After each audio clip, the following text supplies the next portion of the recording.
Yo, people, welcome back to the YouTube channel. Welcome back to another live stream. And it's another match preview. But today we've got a guest. And obviously, coming up against Manchester City, I had to get Hamza to join the channel for the first time ever. Big up to Hamza. How you doing, bro? I'm doing good, Mike. I'm doing very well. Thank you for the invitation. Thank you for the invitation, man. I really appreciate to be invited here. Yeah, man. It's good to have you on. Obviously, your debut on the channel, and obviously, this game is always difficult from my side. Look, obviously, West Ham coming up against Manchester City and stuff as well. We're gonna get into everything. Make sure to like the video, people, and make sure to subscribe if you are new. We're on the road to 1,000 subscribers, and Hamza's channel is linked in the title as well. So if you're not subscribed to him, go and subscribe to him as well. And Hamza, obviously, so far we're coming up to your first international break. We're 2 games in, third game coming up. What have you made of, I guess, the first 2 games so far? Was you all kind of expecting yourselves to start like this? 6 points against Chelsea and quite comfortable against Ipswich as well. Yeah, listen, we always sometimes start slow, but often Mm, when I see this team this year, I'm quite confident with the squad that we have. Chelsea game, we went there. Obviously, Chelsea at home. Last season, we drew 4-4. So we went there a yeah, bit cautious.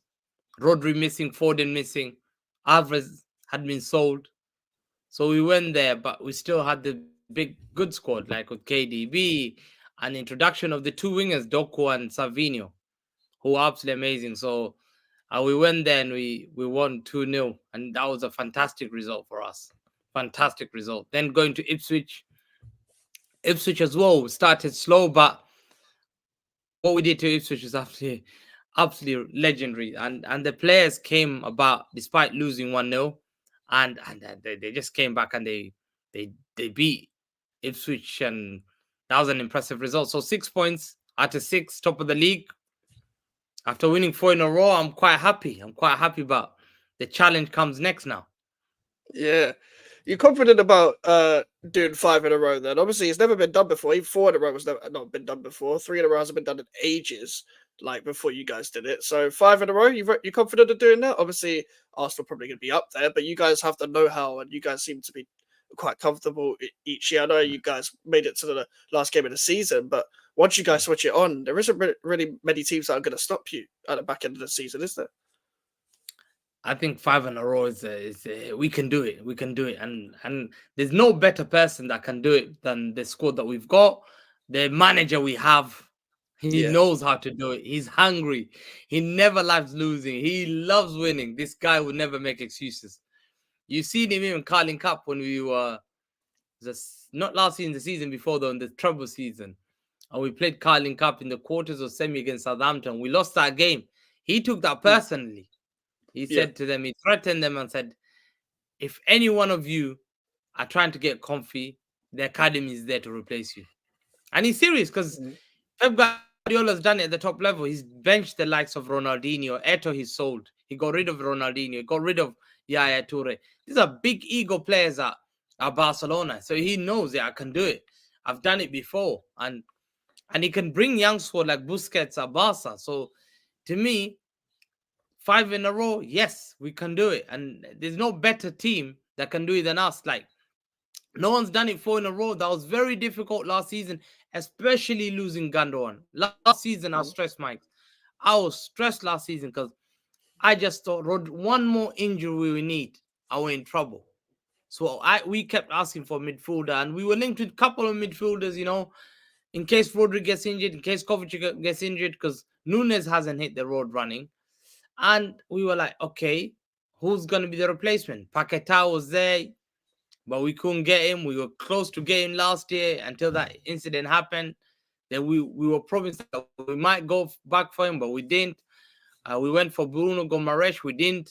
We were thinking about Kimmich. We didn't. And there's no better option that we had than the legendary Gundogan coming back. And he instills a lot of belief in us. It's the first time I'm telling you now. Talk to any City fan. Ask them about the signings we've had. They will tell you the 10-10 window. 10-10 window yeah. because Savinho is good, but Gundogan is an asset. He's an Mm, asset at your football club. And winning without the players like Rodri hasn't played, Foden has not played, Grealish has not played, and winning with Gundogan already, who's just come back, instills a lot of like happiness and belief and confidence. We can do it. So we believe not only we can do it, we can also win other trophies together with it. Yeah, I was gonna ask you, like Ilkay Gundogan. Obviously, like it's very rare that obviously someone returns back to the club that they've already been at and does just as well. But this seems so perfect because of what you were missing last season. I think everyone can agree from even a neutral standpoint that you guys were missing someone like an Ilkay Gundogan from last season. Like I think Kovacic is obviously a good player, but it's a different type of midfielder. Ilkay Gundogan turns up in pretty much every big game that you like I've seen him play. So getting him back, like, what kind of feeling does that restore back into the club? That was perfectly what you needed, right? The best feeling. Imagine we've never done a treble. Mm. Not many clubs in 120. How many years? People have been playing football in England since 1890 something. And there's only Mm-hmm. one club that's ever done a treble. That was Man United, 99. And they did it, Yeah. luckily, I believe. It was a smash and grab. That treble, I know Yeah. it. You know, they got a lot of draws in that. They didn't top the group. They got a draw against Juventus, and they managed to get a smash and grab against things. But we did it in a special way. We went there, guns blazing from beginning, thumping Leipzig 8-1, thumping Real Madrid 5-1, thumping Bayern Munich 4-1. And and going to the final, I was there. Nervous, Mike. Mm. I was nervous, man. And Gundogan was there. We were nervous because we thought PTSD, you know, the Porto Chelsea one. We were confident. This time we were nervous. And we won it. And Gundogan lifted it. So you can imagine, this is a captain that gave us a treble. This is a captain that laid by example. Not only that, Mike, I was so happy for one thing. He knows our football club. He led us before. He knows the squad. He's got a relationship with the players. He's got a relationship with the manager. Not only that, it's the fact that everyone at City and fans will tell you, Gundogan has been doing his coaching badges. Yeah? Mm. He's been doing his coaching badges recently. And he was the one that started this John Stones to midfield. You know, when Pep experimented and got... He's the one that experimented with the youth team, and he told Guardiola, I think John Stones should be the guy that comes into midfield.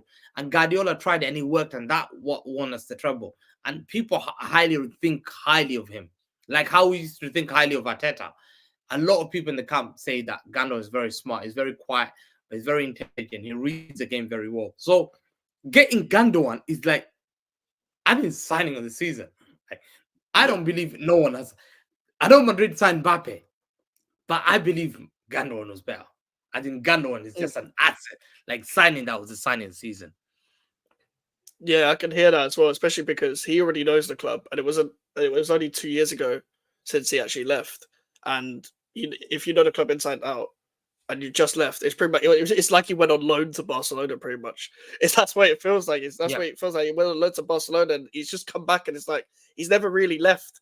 Like, he just come in, he doesn't have to like take time to settle in or anything. He knows pretty much all the players apart from the people that signed last season. So it's not really going to take any time to get used to. He's just going to be there, just do his own thing. Like, going into the transfer window, obviously there was a lot of talk about City maybe not spending as much, but they saw the opportunity to get Gundogan back. If you guys were to not get another player from this window, obviously you sold a couple players as well. What would you think of the transfer business? Because you guys already have a great squad. Got a great squad. I've always said that I wanted a midfielder, and when Julian Alvarez left, I always wanted another backup.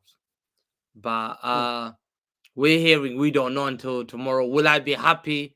I'll say it will be 9. I'll say it's 9.5 out of 10 or 9 out of 10 because of Gundogan. He's the one, because I was upset. I was upset with the transfers.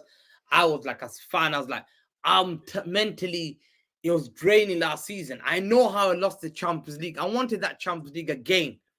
And the way we lost that Champions, Madrid just packed the bus, and I knew it. And I said to City fans, I said, you see, I know why. We could have beaten them if we got that another extra signing. So losing Julian Alvarez, I think we need to replace him. But some City fans are talking about false nine. Yeah, fair enough, we can play false nine. One of the best players that we've had who unfortunately got injured is Oscar Bob. Mm. Preseason, he was doing Mike. He was doing he was our best player in preseason. He cooked Reece James. He was cooking Chelsea. He was excellent. He's such an brilliant talent. So we were looking forward to Oscar Bob, who's going to start left wing Oscar Bob. So not signing a striker, that means Haaland has to play nearly all the games. We've got the experience of playing false nine. I still want a striker because I know that people are saying that we're linked with Celtic guy, the Icelandic striker. Until the window closes, I still got the belief we need to sign a striker. But if we don't, I'm comfortable because whatever Pep trusts, I trust. Because Yeah. Pep is a guy. Pep and these are the guys that took you to a treble. These are the guys that won you 4 in a row. These are the guys that get you back to back Premier League. It's like you trust them. They know, and you have to trust the squad. Look how many players we've got. Midfield, we got defense. We got Kyle Walker. He can start. Rico Lewis come back this season. He's been impressive. He's been chosen. He's been asked to go and play for England now. Kyle Walker hasn't because of Rico Lewis how he's played. He's only 20. We got Diaz, experience. Akanji, world class. One of the top defenders in the world. John Stones, when he's fit, one the best defender in the world. Ake has not even touched the pitch. He's still sitting, waiting to come on. Vardio, world class. Then you're looking, Rodri hasn't even played. You look at Bernardo, KDB, Gundogan, Kovacic, Savinho, Doku, Grealish, Oscar Bob, Haaland. You're thinking, oh my god! And then you can complain. You got Matthias Nunes on the bench. So you're looking at that. You're thinking, ah, man, I'm being greedy here. I just want to be greedy here. So I've been asking City if we need one more striker. I'm not happy, man. I need another one, man. Yeah. Yeah, so Yeah. but it'll be 9.5. Yeah, fair enough. I think it's a big misconception as well that I think everyone always says that Man City always have two players in every position, and it's like some big squad. When really, most of those positions are the same player, and are just filling in. And you guys actually have a smaller squad than people think. But Yep. going into this season, you won a treble like the 2 seasons ago. You still won the Premier League last year, and you're probably a bit disappointed with how you went out in the final in FA Cup and the Champions League against Real Madrid. Yep. We're looking at this season now. What should City target? What's your expectations and what are your demands? And what do you think is going to happen? Obviously, the Champions League draw came out today as well. What do you make of that? Yeah, as a City fan, they say I'm spoiled, but I want everything. I want quadruple. Yeah. If you don't give me the Carling Cup, okay, fair enough. But I want the rest 3 because the expectation is now it's like a kid. If you promise that kid a chocolate every day, the kid wants a chocolate. So I want that same chocolate that I've been having. So Premier League, Champions League, and the FA Cup and you know what? Fair enough. The FA Cup probably kept our biggest enemy, Ten Hag, his position. That's the reason why he got his position back. But if you look at everything that we've got as a football club, we've achieved a lot. Like I've always said, some other fans are saying, "Oh, if we don't win the Champions League, would it be a failure?" I say, "Yes, I want the Champions League." And today, after seeing that draw, the Champions League format have been changed, and we have to play 8 games. We're playing our finest rivals, Inter Milan, revenge. They're up for revenge. We hit them badly. My friend is an Inter Milan fan. Yeah, big up Nazari. Like, he's a hardcore. He was heartbroken. Yeah, he was sending me snaps and messages and saying, "Yeah, oh, look at me, man. I can't believe we lost, losing the Champions League." So we've got them. We've got PSG away. They've got Juventus away. Those are 3 tough games. Then we've got Sporting Lisbon, Sparta Prague, Club Brugge. We should be able to beat those teams. So to me, the key thing is I'm confident Champions League. We should be able to finish top 2. It'll be us and Madrid mainly, and Bayern Munich up there, mainly things, and then probably Inter. Those are the 3 big clubs in Europe, like at the moment. Liverpool always there. They've got the heritage. So I think I still want that Champions League. I need that Champions League and the league. I need those two. Yeah, Gandowan knows he's got unfinished business, man. We're supposed to have done double treble. Let's now do another double treble. So we need to get that treble again. So imagine winning a treble again, Mike. Oh, that'll be You go in mad. history, the greatest by far, greatest team probably the world has ever seen. Probably. I know people say Barcelona, whatever it is, but that Barcelona team didn't win double treble. Like if we win the treble again, oh my god, it'll be crazy. So I'm looking forward to this season. I'm excited. I want to get that contract by Pep Guardiola. So he says, Hamza, I'm staying for another 2-3 years again, so I can enjoy more years. So let's see this season. I'm looking forward to it, man. I'm looking forward to every game. Looking forward to every game. So last season I was panicking, stressed. Oh my God, Kovacic. Rodri was on a 7 yellow cards. He's got 3. If he gets 3 more yellow cards out of this 8, yeah, he'll be suspended for 2 games. I was biting my nails. I was looking at Rodri, please don't foul him. Please don't foul him. Now I'm like, yo, Rodri, do whatever you want. Don't worry, take a break. Rodri's not playing. I don't care, But still, I'm excited for the season.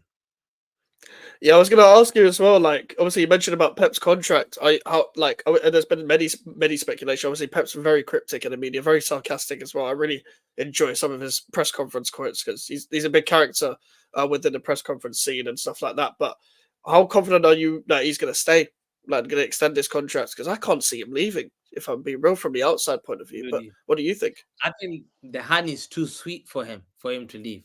Things have been settled up for him. So nice. He left Barcelona because the toxic board there. They wanted to control him, want to buy him. But the love he's got at Man City, I'm telling you now, is different. It's like a family. He's given Man City titles, and he knows how much he's appreciated by fans. He knows how much he's loved by the English media. He knows because they just love him. They love him. You see, he's got an aura. Pep. Everyone loves him. Even Klopp was like, oh, Pep's here. He's loved because he's got this respect now. He's earned his respect. And to him, he's got the players are hungry. Now Gundogan's come back. He's giving me confidence. Yes, he wants to stay because Gundogan said, I want to be in the future. He spoke to Man City, said, I want to come back. Not only that, I want to be future Pep Scotch. So I'm thinking, okay, that means he's probably Pep's told him, I'm going to sign a contract. I'm just making this deal. And I think the Sheikh Mansour, the way Sheikh Mansour, when he won when he won league title last year, and he went to meet Sheikh Mansour there, it's normally end of year. He would go to Abu Dhabi with Tikshi and Soriano and Sheikh Aldou Mubarak. And they went there, and you can see how Sheikh Mansour was holding him tight, man. It's like, yo, you are not leaving here. Yeah, you're not leaving. I'm going to give you one of the islands. I'll give you one of the Abu Dhabi islands. So, we need to do whatever we take to make sure that we give Pep a contract. Yeah, man, he's probably definitely one of the best to do it. But it's whether people think it's him or Sir Alex. I think he's the best ever to do it. Either way, I think it's fine. I think they're both goated in their own rights, and I think you can make an argument for either. He's done so much in the Premier League. He's changed pretty much how the Premier League is now. Like everyone's pretty much trying to copy what he's doing or trying to play on a bit of a style of what he's trying to do anyway. And speaking of people that are trying to kind of copy him, what do you make of your opponents, Arsenal? Do you reckon they're going to test you throughout the season? Do you think they're worse off than last season? They're better off? What's your thoughts? I think thing is that they're good, but I think they haven't got the experience. They'll still chase us down. They are a real threat. Liverpool can be, but I think Liverpool got this new manager, Anna Slot, so we don't know about him. Arsenal, they look dangerous, but it all depends. I just sense there's fear. There's something about them. They just have this fear. They don't, Arteta's, you see, exactly, Arteta lovers, yeah. They're all like, they know how desperate to win. They are so desperate to win this league title. But Pep knows the psychological game. Yeah. They want to play like Pep. They want to, and I think if you look at them, they haven't got this leadership. They haven't got these winners. Let's say, for example, look at Gundogan. If I say Gundogan, You take him. He's Yeah, he's of a leader. course. If I say Yeah. KDB, you know he'll win you games. If I tell you Rodri, you say, yeah, he's a leader. He can win you games. If I told you Haaland, you say, yeah, he can win you games. You see, Bernardo, you say, yeah, he's world class. He can win you games. So you see leadership from there. All I've got Arsenal is like Trossard, Martinelli, Kai Havertz. So the names you look here, you're like, okay, they just vibes FC. They will chase us to the league title. But the vibes FC, they haven't got the vibes to win it. You know the history of the Arsenal. The history of Yeah. the Arsenal is they come to that big moment. They come to everyone knows. I used to watch the mics since I was young. They would bottle 2 games to go. I'll give you an example. They had a league title on their hand like that, against Yeah. Alex Ferguson. 2 games to go. It was only 2 games to go, mics. They had to play Leeds on Wednesday, like yesterday, and Saturday final day, and they were top of the league. They were already top of the league. All they needed to do is beat Leeds. They bottled their Leeds. They lost to Leeds. Ferguson won that title that season. The same season, next season after that, 2 seasons later, they're winning season that United won the treble. They did the same thing, and they bottled it against Man United in the FA Cup in the semi-final. They had 11 men. Man United had 10 men. They got a penalty in the 116th minute. Then it's Bergkamp taking a penalty. All he needs to score is this goal. They've won it. And he misses that penalty. And Ryan Giggs, with 10 men, they go and score that goal. And they lose the league and the FA Cup. Arsenal have always bottled pressure. Their fans are scared. They talk a lot. Yeah? But in reality, they're chickens. They don't. Some of them don't even trust Arteta. They say, this guy is not it. This guy has had a time. We've given him money. Why are we defending him? Yeah? So, to me, they have a European champion, fair enough, from Declan Rice that they vibe about. But to me, they haven't got that leadership. Yeah? Imagine, they're bragging. The best signing in the last 10 is Declan Rice. Declan Rice is the best signing. To me, I can say to you, KDB, you say, wow. Haaland, wow. Rodri, wow. Bernardo, I'll give you world-class players. To me, they tell me the best players for me is Declan Rice. And they haven't got killers up front. You need real killers. You know when you're in the Bernabeu. Mike, you know when you're in the Bernabeu. You know what Madrid did to me? Madrid last year, they were scared of me. They said they wanted everyone wearing white. They said everyone should be waving the white handkerchief. And the third thing they wanted, they said they will close the roof to make sure the atmosphere is intimidating against Man City. Do you think they'll do that against Arsenal? No. They said, nah. This is first leg demolition. Easy. So, when I'm looking at these guys, I'm thinking, my mom's always told me one thing. Hamza, leopard does not change its spots. Leopard does not change its spots. And it's the same leopard. Arsenal, they're a threat, but they're not. They're not going to bite. Yeah, every time we go into these past 3 seasons, obviously 2 seasons ago was the first time they actually properly challenged in a few years. And every time before the season, it's we've got the best players. We're going to overachieve. Our players are better than yours. This is our year. But they never address what they really need. And I say this every year now. And don't get me wrong, I get nervous because of my bias. I'm like, we can't have Arsenal winning the league. We can't because of their fans. But I always think Man City have the know-how. They have the same players that have already won the league multiple times. And when they integrate new players in, they are used to the winning mentality. So that's how you create an atmosphere to win. When Arsenal come in, they signed Zinchenko and Jesus from you guys. 2 players that Pep seemed as not good enough. But they went to Arsenal. They made some form of impact for a little bit, but then they both fell off naturally. Martinelli hasn't turned up. Kai Havertz, fair enough, he had a little purple patch last season, but is he a striker that's going to win you the league? If I compare Kai Havertz to Erling Haaland, it's night and day.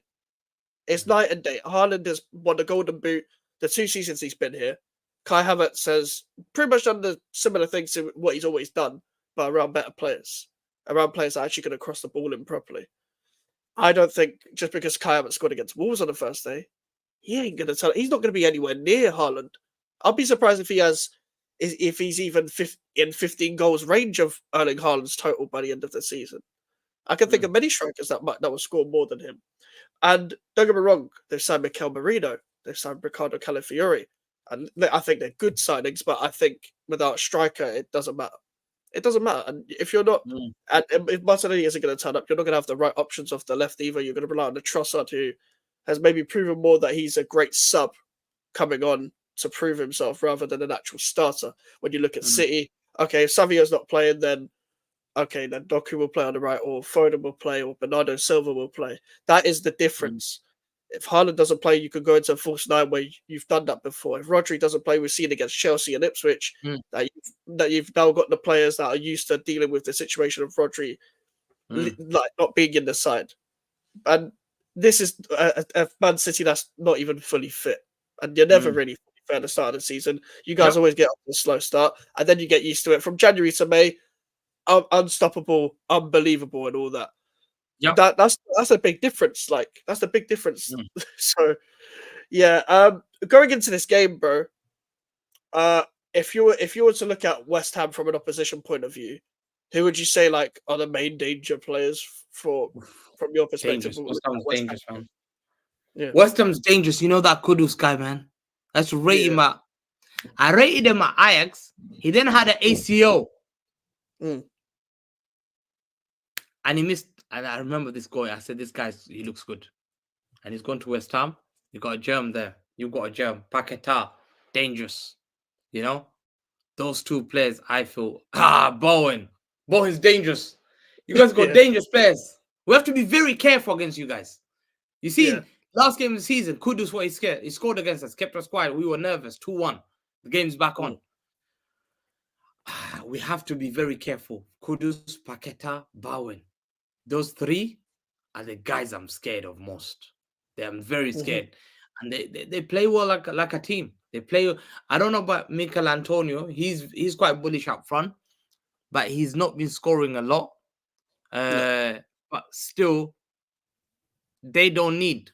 We need to make sure that we follow Kudus very, very, very well. Souček is dangerous because he sits in midfield. Kovacic versus Souček will be there, and he goes up front. He's quite composed on the ball. I think we have to be very careful. Very careful, West Ham. West Ham always dangerous, man. No way. Yeah. So to me, I'm looking at West Ham thinking, oh my God. Like, literally, West Ham always very dangerous side. Like, last time we were there with Haaland. I think, did we win 2-2? Was it 2-2 or 2-0? Haaland. What, last year? No, the season before that. No, you guys won 2-0. That was Haaland's debut. The season after that? Last season, you guys won 3-1. We took the lead, and then you guys scored at the first minute. Yeah, the first minute, second half. Yeah, Doku, right? Yeah. Was the ones I remember. Yeah, that was the Doku. Yeah, when Doku was good. So to me, I'm thinking, okay, we have to be very careful of your team because you're quite a dangerous side, and you know Kudus is a very good top footballer. I've even spoken about Man City. I said, listen, when KDB and Bernardo's leave, would you get Musiala and Kudus? But they solved the problem. They're young. How old is Kudus? 23, 24, I think. He's a good player, man. He's a very good player. So I'm looking here. I'm thinking, oh my God. So we need to play fast wingers. We need to play Kufa against Doku because Doku had a good game last season. Who's your left back? A left back, Emerson. He doesn't really get beat 1v1, to be fair, but I think Savio will have him if he plays him down that side. But I don't think Sufa's going to play because Wan-Bissaka got Wan-Bissaka. I'll tell you why, Mike. Not only comes in the wing, he can drag you inside. He can come inside, and especially wing backs, they hate being dragged inside because what happens is they're out of position on the other side. And so I've seen where Savio turns in and KDB runs the other side. Yeah. So then it becomes confusion. And that's what we need to do. Savinho is a very good footballer. He's only 20 years old, but he looks very promising. So we have to be cautious. We can't be 1-0 down against West Ham. No way. No way. That's stressful. Like, we have to go there, patience, wait for a mistake, and just score and sit back. Because West Ham are dangerous. Because I'm scared. West Ham are not easy You can't just beat West Ham easy at the ground. So I'm looking at that big game. It's going to be a tight game. We haven't got Rodri, we haven't got Foden, but our wingers are the key players that we need to have, and KDB obviously. KDB Yeah, always KDB. You got him in the thing. He's brilliant. But I think Bowen is incredible. Kudus is incredible. Paquetá is good. He loves playing against us. So, and especially mm, we didn't go for him. He's gonna have to prove there and say, Pep, this is the reason why you should have come for me. You should have come for me. yeah. I Yeah. think Sufal won't play because we have Aaron Wan-Bissaka, and Oh yeah, he, yeah, we'll be more Aaron. confident. Yeah, and obviously he did give him a good game in the FA Cup final, and he's been very, very good recently. For us, like the two games he's played, he started a Mm, left back in the cup, and he was really good. And mm. against Crystal Palace, he like I don't know whether he saw the goal, but he pretty much made our first He's goal. good Like with he my went boy. Yeah, past Kamada, yeah, he yeah, went yeah. past Kamada, he just bullied him, and I think maybe it's I don't know whether it's a Man United effect, and he's just happier here. I'm I always, don't know yeah. whether it is, but like if we was to play Sufa again against Doku, it would be long for us because Mm, Sufa's fell off a cliff like a long time ago, and handling so like he got skinned the other day in the cup. If he was to come up mm, against Doku again, I'd be like, it's just long because it literally happened in the second half. You guys took it from kickoff, straight ball mm, forward, and Doku straight on and 1v1, and I'm like, oh, for God's sakes. And then he scores that goal. And there's like one bit of lack of concentration, Man City can score. So that's what's great about having Aaron Wan-Bissaka, for example. Like he's going to be better 1v1. He's even better in possession than Sufal, which just says more probably about Sufal himself. The thing is, we've defended quite well, but we defend high up the pitch. So coming up against someone like Erling Haaland and Kevin De Bruyne with putting the balls in behind for Haaland, like that is a different test. And especially with someone like a Thomas Suchek, for example, who can score a goal, but isn't a mm, great midfielder just in general. Like he's very average on the ball, and mm. that's being nice. I think he can put a tackle in, but other than that, he doesn't really offer much. I'd say, but we would need to be very physical in the midfield to even get something out of this. And to make Man City fans feel better, especially, we haven't beaten you in 10 years, nearly 10 Oh years, wow. pretty much. We haven't beaten you since we had Dimitri Payet and stuff like Oh when wow. you guys had Pellegrini, we beat you at your ground. Agree. That was the last time Yeah. we beaten you in the league. Because the only other Yeah. time we beat you was Carabao Cup on penalties, but that's on penalties. Oh Even in yeah, I 90 remember minutes, that that was nil one. nil. That was Yep. just nil nil on penalty with penalties. So your record against us is immense. We haven't beaten Pep since he's been in the league. So I take that for what you will. But Charlie asks here, do you think Walker starts? We've been discussing this for Man City. This is a tough question, Ito. Rico Lewis has been playing impressive. How do you drop him?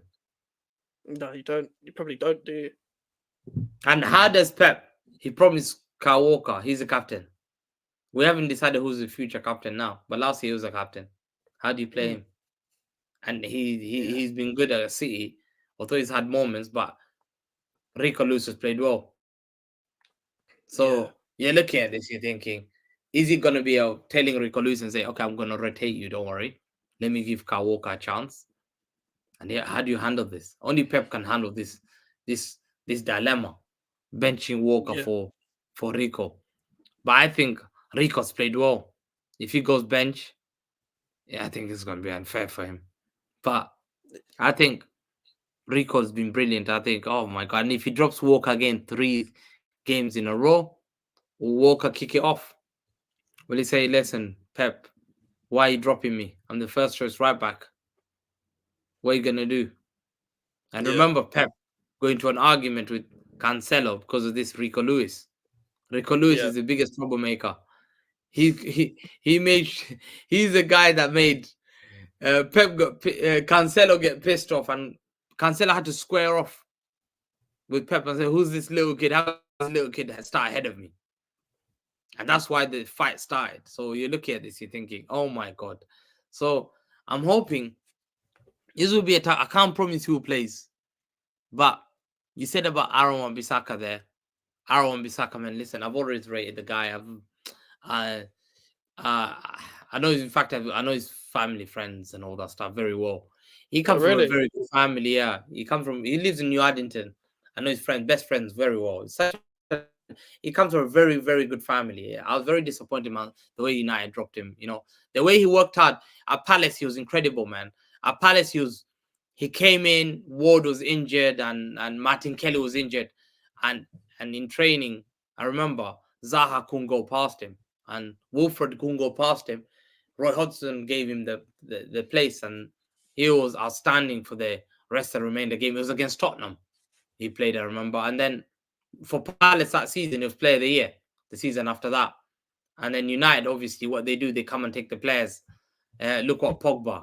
I think you got a germ there. I don't want Bissaka. He's very disciplined. He's a very nice. He's not arrogant. He's a nice kid. He's very respectful. He's family orientated. Father's nice. He's such a humble guy. He's not arrogant. You'll always see him quiet. You don't see him, and it's sad the way he ended with Man United. I think you guys have got him. He's a top player. Like I think the nickname is Spider Legs because of the fact that you can't go past him tackling that. The guy's got long legs. He'll just tackle you. And he used to be a winger, man. He used to be a striker. So the guy used to be a striker, winger, and then and I think he's an asset. I've always defended him, Man United, when I talk to United fan, and they say, "Oh, you're only defending because he's from Croydon like you guys." And I said, "No, because I just like him. He's a top player. He just came to a team that is toxic, a team that even destroyed the likes of Donny van der Beek. Look at Donny van der Beek. Look at Martial, Anthony Martial. Look, these are guys. Look at Rashford. Look at every player that comes to United. Yeah. Toxic. Bruno Fernandes supposed to reach top heights. They cuss him. McTominay is gone. He's a good asset, but they don't value them. It's not like a family there.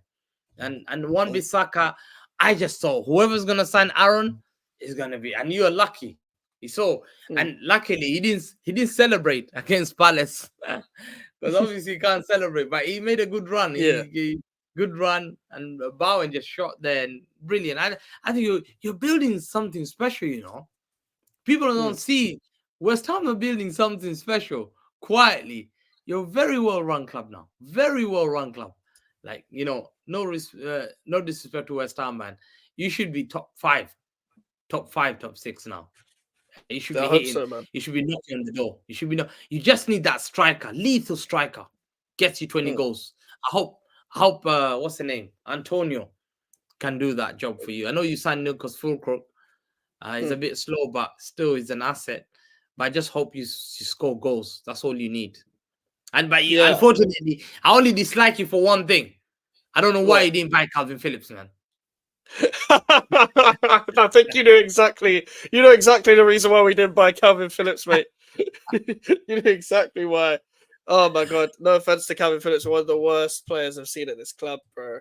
Not gonna lie. As soon as I didn't want him in the first place, I knew what type of player we were getting. I remember he was been linked with us for as long as he's been at Leeds, let alone Man City. And when we eventually got him, it was typical David Moyes signing and putting him in the same midfield as Ward-Prowse and Souček together didn't help. But like some of the appearances where's Ward-Prowse? Where's Ward-Prowse? In fact, I forgot. Ward-Prowse. He's on a bench for some reason. This is the thing. Ward-Prowse isn't really good enough for us anymore. But it's just the fact that he's on the bench for Souček, which is kind of annoying. Like, don't get me wrong. Like, he hasn't been great either, and he might actually be one of the players that might leave.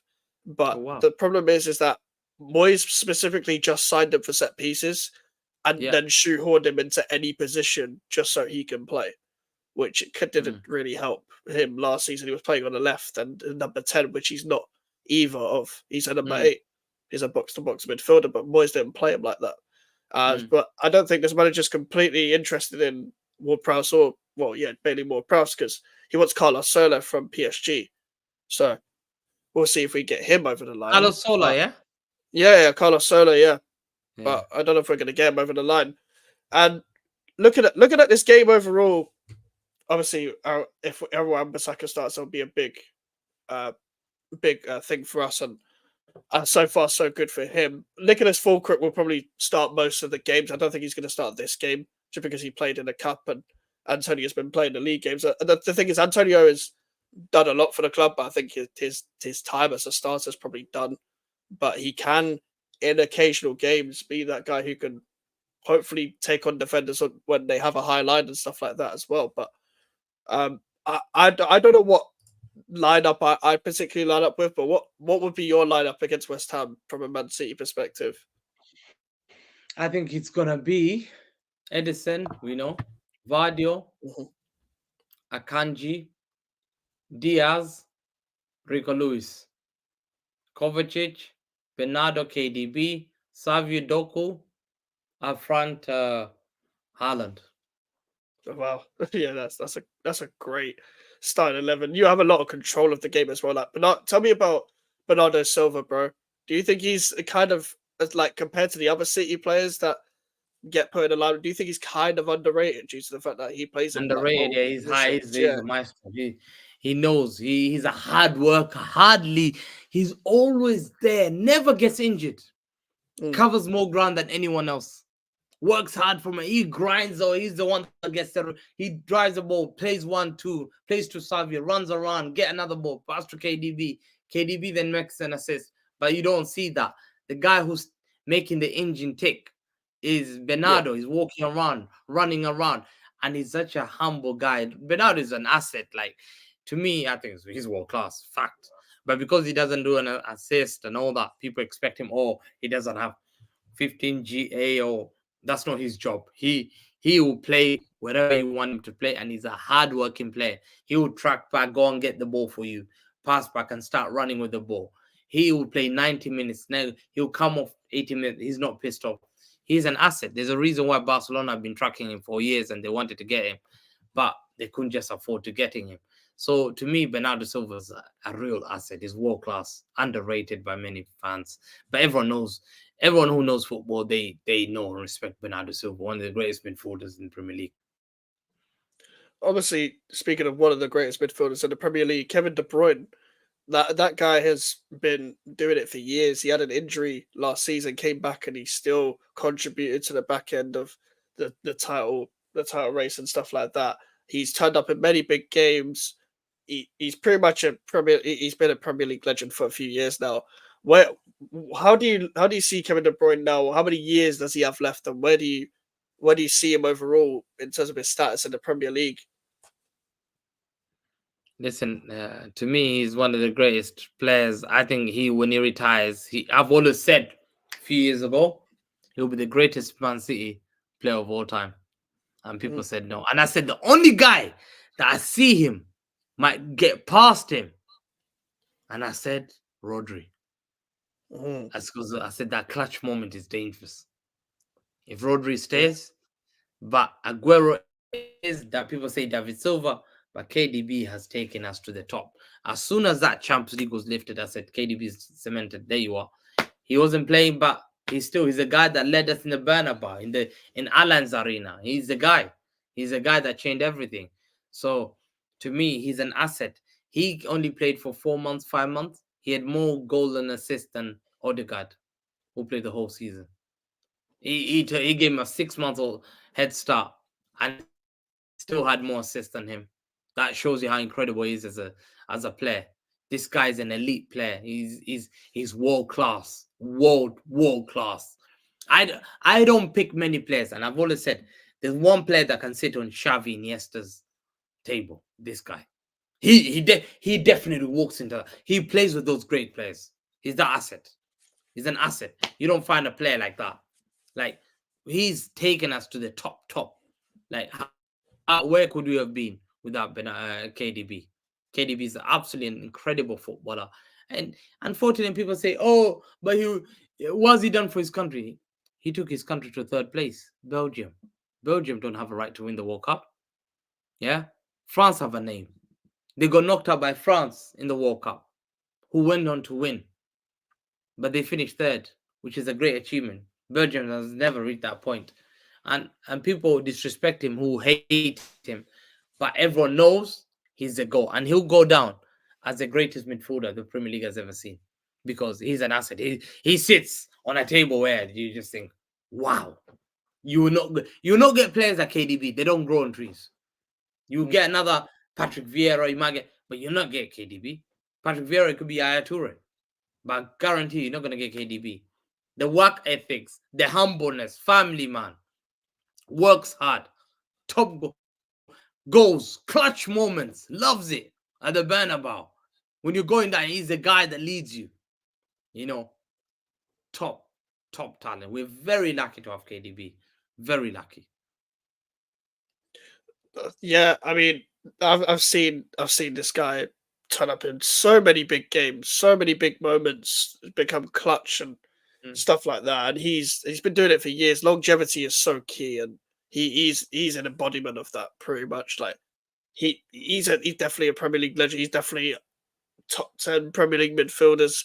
Wherever people want to rank him, that's up to them. And even if all-time players, he's gonna definitely be in a conversation in all positions. Someone who hasn't played as of recent and maybe got a bit of criticism last year was Jack Grealish. Jack Grealish, obviously, 100 million. I think it's his fourth full season now at Manchester City. He's about to start. He played a quite a crucial role, in my opinion, in your treble run, playing down the left and recycling the ball. Uh, it came under a bit of criticism last year. Do you think that Greenish still has a key part to play in Manchester City, and do you think the criticisms last year were justified?